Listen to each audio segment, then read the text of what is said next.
Salut, cette vidéo c'est pour mon frère Solbanks et son épouse Manamba Kanté. Ce qui s'est passé hier, je le condamne. Nous le condamnons, tous les Sénégalais. Imaginez si à tous les aéroports dans nos pays, on commence à régler les problèmes avec les coups de poing. Dès que quelqu'un fait un truc, automatiquement on frappe la personne. Peu importe d'où tu viens. Dès que tu es coupable de quelque chose, on te frappe, outrage à l'autorité. D'autres personnes sont venues me dire que je dis que tous les Sénégalais étaient xénophobes. Mais c'est du n'importe quoi. Moi, je n'ai jamais dit ça. Je vis avec des Sénégalais en France. J'ai vécu avec des Sénégalais au Maroc. On était comme une famille. Il y a 2 jours, j'ai fait un post sur ma chaîne YouTube où j'ai dénoncé le comportement indigne de certains policiers à l'aéroport du Sénégal. Et j'ai eu des commentaires, alors là, c'était totalement absurde. J'ai décidé de faire cette vidéo pour répondre à ces commentaires, mais surtout ouvrir un débat global sur cette situation. Pourquoi on a toujours tendance, la facilité, à critiquer ce qui se passe en Europe, alors que quand il se passe pire chez nous, on se défend, on approuve et on applaudit. Dans mon post, j'ai rappelé que l'artiste ivoirien KS Bloom a été victime d'agression à l'aéroport du Sénégal. Des passagers guinéens ont été agressés là-bas, dont une femme enceinte qui a été traînée au sol. Et le couple, Solbanks et sa femme Manamba Kanté, qui sont des artistes très connus, ont été agressés à ce même aéroport.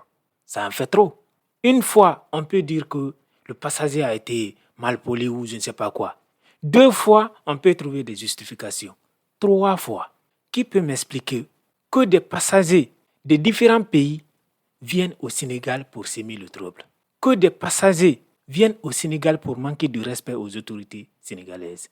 Salut, cette vidéo c'est pour mon frère Solbanks et son épouse Manamba Kanté. Ce qui s'est passé hier, je le condamne. Nous le condamnons, tous les Sénégalais. Parce que ce n'est pas l'image que nous voulons de notre aéroport, ce n'est pas l'image que l'on veut du Sénégal. Certains individus n'ont pas le droit de détruire l'amitié et la fraternité entre nos peuples. En tout cas, nous ferons toujours tout pour que ces peuples restent amis et frères. C'est ça qui est la vérité. Nos 2 peuples-là, personne ne doit les diviser. Ça a commencé avant nous, ça continuera après nous. Encore une fois, je demande pardon au peuple de Guinée et aux artistes de Guinée.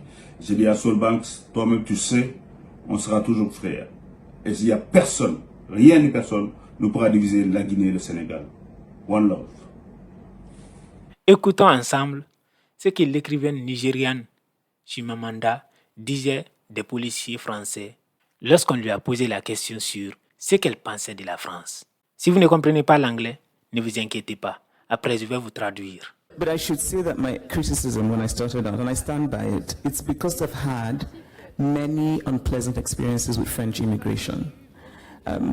Yesterday was different because they were actually polite, but every time I have come into France, and it's happened, I'm going to say 4 or 5 times in the past 2 years, there is a kind of contempt with which I am dealt with when I present my Nigerian passport that I really find indefensible.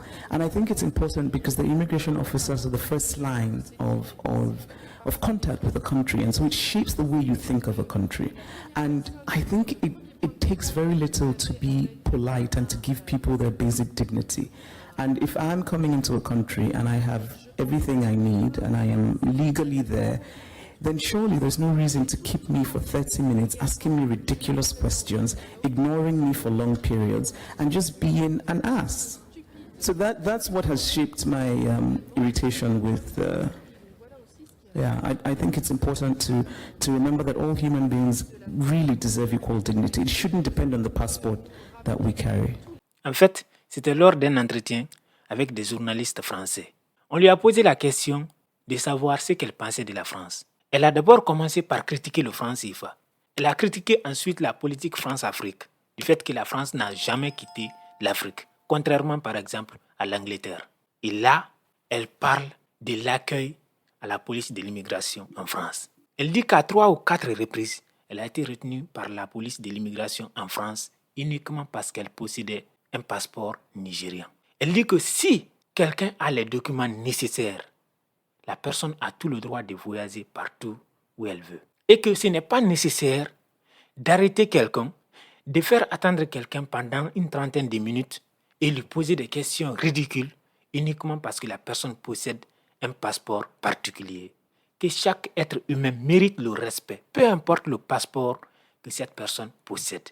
Un aéroport, selon elle, c'est la vitrine d'un pays par rapport à l'extérieur. Quand les gens viennent dans ton pays, que ce soit dans le cadre du tourisme ou pour le business ou même pour les études, la première image qu'ils voient, c'est à l'aéroport. Si à l'aéroport, il y a un bon traitement, ils sont respectés, leur dignité est respectée, ils peuvent se faire déjà une idée de ce à quoi ils peuvent s'attendre quand ils vont arriver dans ton pays. Mais si c'est le contraire, ils peuvent aussi se faire une idée de comment ça peut être de vivre dans ton pays. Donc un aéroport, ce n'est pas quelque chose de banal. Un aéroport doit incarner les statuts, les vertus du pays. Il faut absolument que les gens qui travaillent à l'aéroport reflètent une bonne image du pays. Pour ceux qui ont déjà pris un vol, vous savez qu'à l'aéroport, la dernière chose que vous avez besoin, c'est des embrouilles. La procédure est claire. Dans l'espace CEDEAO, tu as besoin de ton passeport, de ton carnet de vaccination et d'une réservation d'hôtel ou alors d'une attestation de logement tout simplement. En dehors de ces 3 documents, tu n'as besoin de rien d'autre. Et aucun policier n'a le droit de te bloquer le passage ou de t'emmerder avec des questions futiles et inutiles. Donc, moi j'ai du mal à comprendre que des artistes qui ont été invités à des événements puissent manquer un de ces documents-là. Si ce n'est pas le cas, qu'est-ce qui peut alors expliquer que des artistes qui ont l'habitude de voyager, venir en France, partir au Canada, partir en Belgique, en Côte d'Ivoire, au Mali, en Guinée, quand les mêmes artistes viennent au Sénégal, ils se comportent mal, tout à coup ils deviennent sauvages, ils ne respectent pas l'autorité. Il faut se poser de bonnes questions. Tous ces gens-là ne peuvent pas devenir tout à coup mal polis parce qu'ils sont face à la police sénégalaise. Il n'y a que certaines personnes qui peuvent trouver cela logique. Quand vous venez chez nous, il faut nous respecter. Mais apparemment, certaines personnes ne savent absolument rien de ce qu'on appelle le respect, le droit, mais aussi le devoir. Les gens ont le droit de voyager partout dans le monde. Si tu as les papiers, si tu as le nécessaire pour le voyage, tu as le droit de voyager partout. Donc, j'ai entendu des gens qui justifiaient, qui disaient, mais qu'est-ce que ces gens-là ont fait? Donc, les policiers ont le droit d'agresser des gens physiquement parce que uniquement ils ont eu des comportements déplacés, supposons-le. Où est-ce que vous avez vu quelque part d'autre dans le monde que des policiers à l'aéroport avaient le droit de frapper des passagers? Où? Je n'ai jamais vu ni entendu. Vous savez, les gens ont un véritable problème chez nous. Lorsque tu critiques quelque chose, dès que c'est en rapport avec leur pays, leur cerveau bloque. Maintenant, tu es un ennemi de leur pays. Tu as de la haine. Même si ce que tu dis est vrai, qu'il y a une certaine logique dans ce que tu dis, ils s'en fichent. Automatiquement, ils rentrent dans un mécanisme de défense. Ils veulent trouver quelque chose à dire sur toi ou ton pays, juste pour que tu arrêtes de parler. Peu importe la véracité ou non de ce que tu dis. Ils ne viennent pas pour débattre, entendre raison de ce que tu dis. Non, ils veulent contre-attaquer. C'est ça le vrai problème. En 2020, je quittais le Maroc pour le Togo. C'était pour ma première mission en tant qu'ingénieur de projet monétique. Et au retour, j'ai eu une mésaventure à l'aéroport du Togo. Ce n'était ni ma première, ni ma deuxième fois de prendre un vol. Mais ce jour-là, j'ai voulu embarquer avec moi dans la cabine 2 boîtes de mayonnaise. Je ne l'avais jamais fait auparavant. C'est juste que je revenais du Togo pour le Maroc et je voulais apporter quelques cadeaux à mon pote. Quand je suis arrivé à l'aéroport, j'ai emballé mes bagages. Et dans ma petite valise que je devrais amener avec moi dans la cabine, il y avait les 2 boîtes de mayonnaise. Le policier m'a interpellé et m'a demandé que c'était interdit. Je n'avais pas compris au départ. Je croyais qu'il me disait que c'était interdit de monter à bord avec un sac à main. Aussitôt, je me suis mis sur la défensive. Je lui ai dit que non, à moins qu'il me montre la preuve que je n'ai pas le droit de monter avec ça à bord, moi je vais monter à bord. C'est là que son collègue est venu. Il m'a dit que monsieur, vous avez le droit de monter à bord avec un sac à main. Mais il est interdit de monter à bord avec tout ce qui est liquide ou alors des objets lourds. C'est là que j'ai compris que je suis en erreur. Je suis reparti pour essayer de trouver de la place dans mes valises pour mettre les 2 boîtes de mayonnaise. Mais mes bagages étaient déjà embarqués. Une agente est venue vers moi, elle a pris mon sac, elle a emballé. Elle est partie demander à son responsable de me laisser partir avec 3 bagages en soute. Je n'ai rien payé.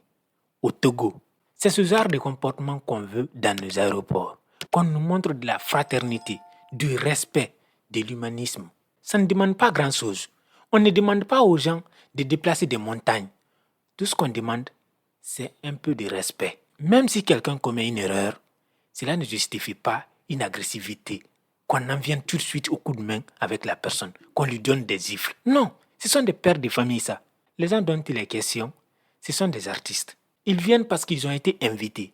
Je ne sais pas comment ça se passe, l'invitation des artistes, mais je serais étonné de savoir qu'on peut inviter des artistes sans leur fournir tous les papiers nécessaires pour leur rentrer dans le pays en question. Il ne faut pas justifier ce qui ne peut pas être justifié.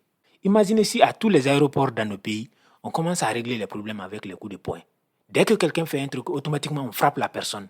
Peu importe d'où tu viens. Dès que tu es coupable de quelque chose, on te frappe, outrage à l'autorité. Je crois que ça ne va pas être bon. On ne va pas donner une bonne image. Ça ne va pas être bon pour la cohésion entre nous. On n'a pas besoin de ça maintenant. Tout ce qu'on a besoin maintenant, c'est la cohésion. C'est se donner les mains, se pardonner et surtout se respecter mutuellement. Il y a un autre truc qui me dérange beaucoup. C'est que dès que tu critiques, on vient dans les commentaires te dire « Ah, si on était méchant, tu crois que tous les Guinéens qui sont chez nous ici, là, on allait les accepter ?» Mais c'est n'importe quoi. Vous savez le nombre de Sénégalais qui sont en Guinée? Moi, je ne calcule même pas cette idée de « Non, il est Sénégalais, non, il est Malien, non. » Non, pour moi, où tu es, où tu as pu t'installer, où tu es heureux, tu es chez toi. Surtout en Afrique.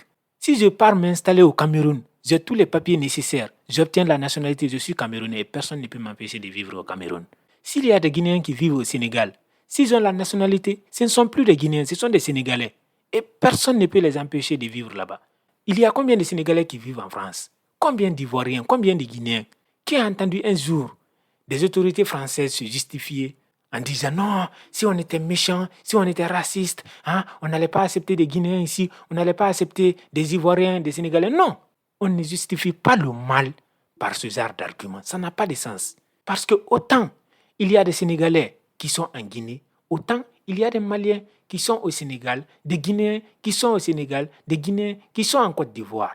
Il faut arrêter de justifier ce qui ne peut pas être justifié. D'autres personnes sont venues me dire que je dis que tous les Sénégalais étaient xénophobes. Mais c'est du n'importe quoi. Moi, je n'ai jamais dit ça. Je vis avec des Sénégalais en France. J'ai vécu avec des Sénégalais au Maroc. On était comme une famille. Contrairement à vous, moi, j'ai des amis pratiquement dans tous les pays de l'Afrique de l'Ouest. Au Sénégal, au Mali, en Côte d'Ivoire, au Burkina Faso. J'ai des amis partout. Au Maroc également. Donc, contrairement à vous, moi, je ne vais jamais venir tenir un discours visant à faire du mal aux gens parce qu'ils sont sénégalais, parce qu'ils sont burkinabés. C'est juste que vous êtes incapables d'accepter la vérité. Certaines personnes sont incapables de réfléchir avant de tenir un discours. Dès qu'ils voient quelque part que tu parles de leur pays, même si c'est positif, leur premier réflexe, c'est venir t'insulter. Quand j'ai fait ma première vidéo analyse des matchs de la CAN, j'ai parlé du Sénégal. J'ai défendu le Sénégal parce qu'il y a Philippe Simo qui s'en était pris aux Sénégalais et à leur palmarès de football en Afrique. Beaucoup de personnes sont venues en pensant que j'étais un Sénégalais. Parce que les gens ne sont pas habitués à voir quelqu'un d'autre dire du bien de leur pays. On est tous dans la haine réciproque. Tout le monde déteste tout le monde. Dès que quelqu'un vient de la Guinée, les Guinéens sont méchants envers les Sénégalais. Dès que quelqu'un dit qu'il vient du Mali ou de la Côte d'Ivoire, moi je sais que les Ivoiriens n'aiment pas les Maliens. Mais on n'est jamais disposé à connaître les gens. Le premier réflexe, c'est de juger. C'est toujours les autres qui sont les méchants dans l'histoire. Quand j'ai fait une autre vidéo où j'ai fait l'analyse du match Sénégal-Côte d'Ivoire, cette fois, comme je n'avais pas défendu les Sénégalais, comme j'avais démontré que le match n'avait pas été triché en faveur des Ivoiriens, automatiquement certaines personnes sont venues dans les commentaires me traiter de jaloux, de méchants, de quelqu'un qui a la haine contre les Sénégalais. Vous voyez comment les gens fonctionnent. Le cerveau est bloqué sur la méchanceté. Le cerveau est bloqué sur la haine. On est incapable de ressentir de l'amour. On est incapable de voir et d'analyser les faits. Non, on est embarqué dans les réactions émotionnelles en continu. Et on n'essaie jamais de connaître les gens avant de les juger. Non, c'est toujours nous les saints. C'est toujours les autres qui sont les méchants. C'est pour cette raison qu'il y a des choses qui se passent chez nous qui sont pires que ce qui se passe en France, en Angleterre. Mais on ne veut pas en parler parce que ça peut ternir notre image. Je connais des gens qui sont en France depuis plus de 5 ans, 6 ans. Ils n'ont jamais été victimes de racisme. Pourtant, chez nous, les gens vont parler du racisme en France. Tu vas tout de suite dans mon propre pays, en Guinée. Tu n'as même pas besoin de passer une semaine pour que quelqu'un te montre si tu es de quelle ethnie. Et en fonction de ton ethnie, tu as un traitement différent. La même chose qui se passe à l'aéroport du Sénégal est la preuve qu'on n'est pas des saints chez nous. Mais on n'a pas le droit d'en parler. Cette vidéo arrive à sa fin. Si vous avez aimé, likez, abonnez-vous et laissez votre opinion en commentaire.